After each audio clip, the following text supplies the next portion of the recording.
Chose, hein. À 70 km de La Paz, nous sommes au centre spirituel et politique de la culture Tiwanaku. Classé le 2 décembre 2000 à l'UNESCO.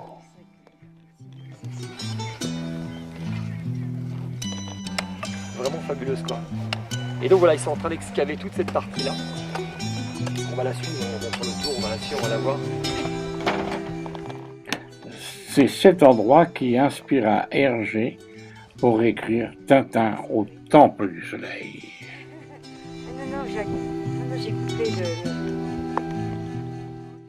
Il y a bien longtemps, cet endroit fut classé et considéré comme le centre du monde. Pour faire Ce qu'on a qu'on vu voit à à Sacsayhuaman. Sacsayhuaman.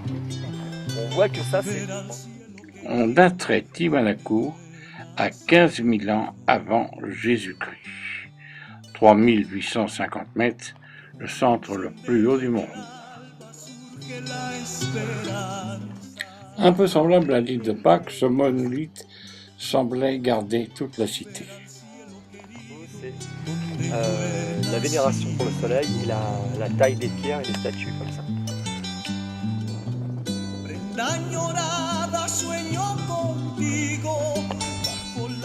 Lorsque l'on pense que l'estimation fut faite que ce lieu très agricole aurait permis à près de 100 000 personnes de vivre sur cette place.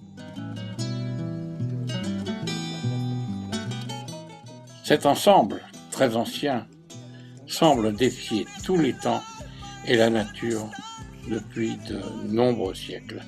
Un peu semblable aux statues lémuriques de l'île de Pâques.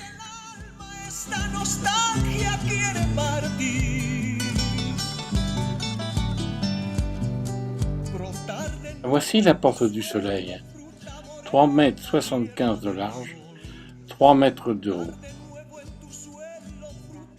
L'entrée de Kilauea. Regardez bien, c'est un peu différent, mais il y a un peu du Cusco. Et toutes ces pierres, tous ces montages faits par des architectes de l'époque survivent à toutes les intempéries et aux siècles qui se déroulent. Et revu d'un peu plus loin, voilà la porte où pénètre le soleil. Donc, elle est direction de l'Est.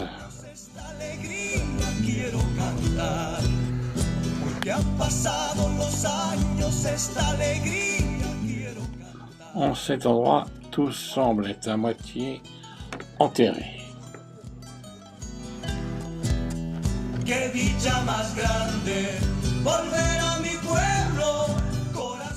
Colonne en forme de statue.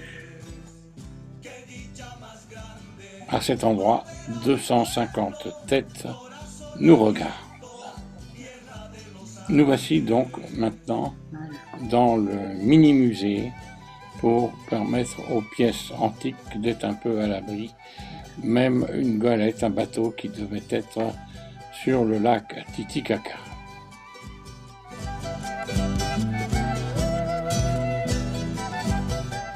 Ce lendemain, nous partons à la découverte de la route de la mort. Mais avant d'y arriver, profitons toujours de la cordillère des Andes, de ces neiges, de ces pointes abruptes, de cette beauté.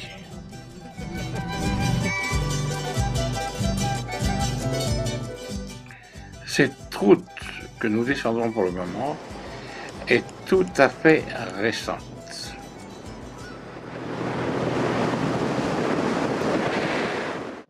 Pratiquement un autoroute avec une petite station-service, des nuages et forcément des camions.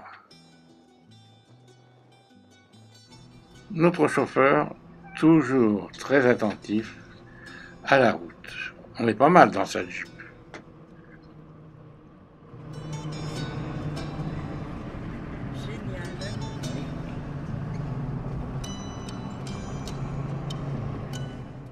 Aujourd'hui, cette route est agrémentée de station-service, si j'ose dire. Et nous allons de publicité et nous allons traverser un tunnel.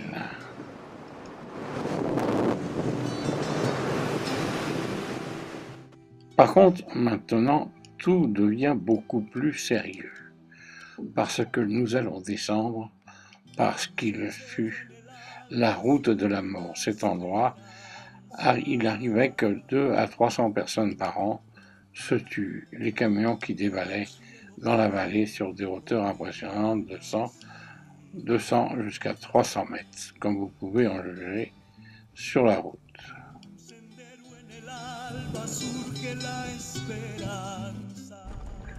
Un peu caillouteuse. Nous descendons vers l'Amazone bolivienne.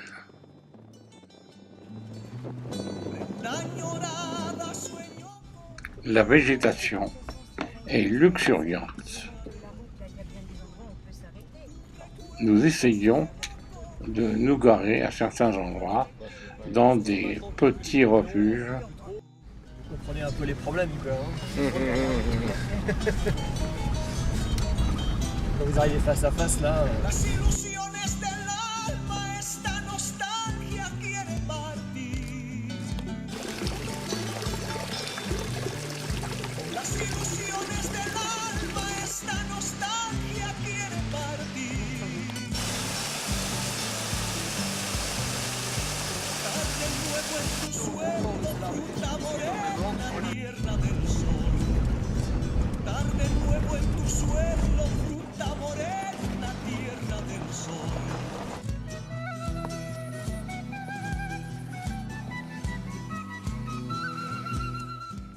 Cet endroit est une petite guérite où des gens s'abritaient pour signaler les camions qui montaient ou qui descendaient afin d'éviter les croisements qui étaient fatalement dangereux et où souvent ils basculaient dans le vide.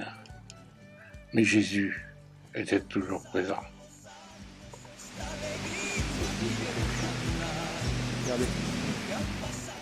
Surtout avec prudence, cette route est aujourd'hui touristique où vous pouvez vous offrir une descente en bicyclette. Cela paraît pas, mais relativement difficile avec la vitesse sur le gravier pour tenir le guidon de la bicyclette.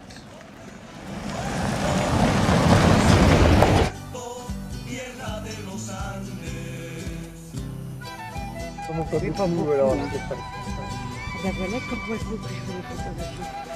Je le mets sous les yeux.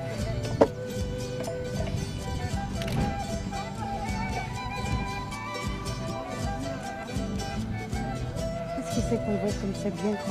C'est la route. Devinez ce que c'est de la coca.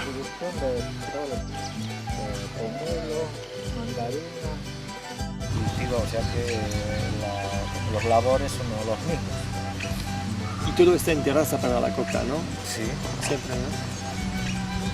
Pero acá produce mucho, se produce mucha coca en esta región, ¿no? Sí. Ici, changement de température avec la page à pratiquement 4000 mètres. Il faut se rafraîchir. C'est pour ça qu'il y a de splendides torrents, petites sources qui alimentent le bord de la route.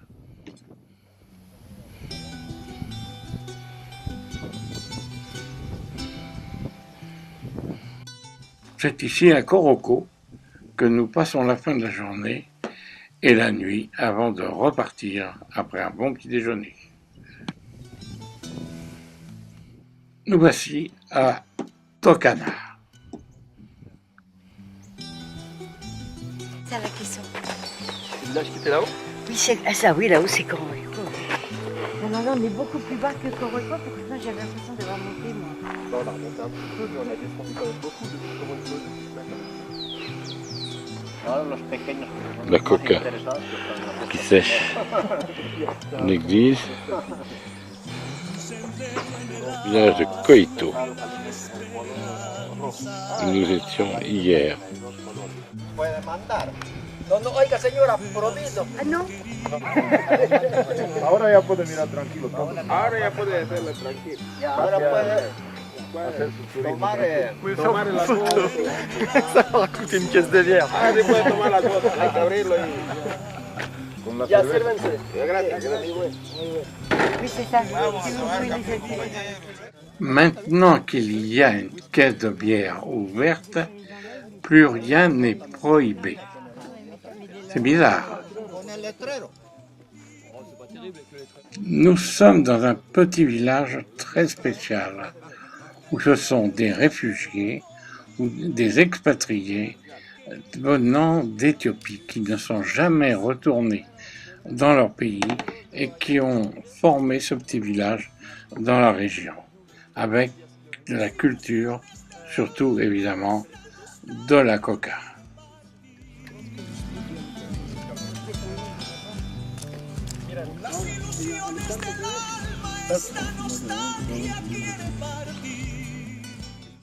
Avoir même se voir en photo pour pouvoir apprécier, sourire et rire. Toujours pas prohibé.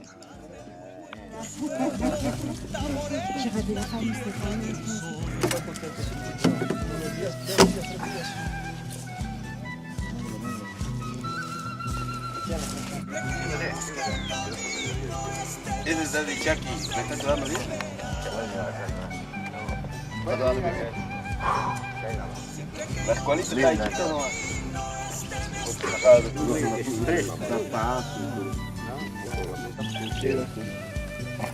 Es que si vivimos en armonía, eso es lo de bueno. Todos nos conocemos. Claro, y con la naturaleza, contacto con la naturaleza. Sí, sí.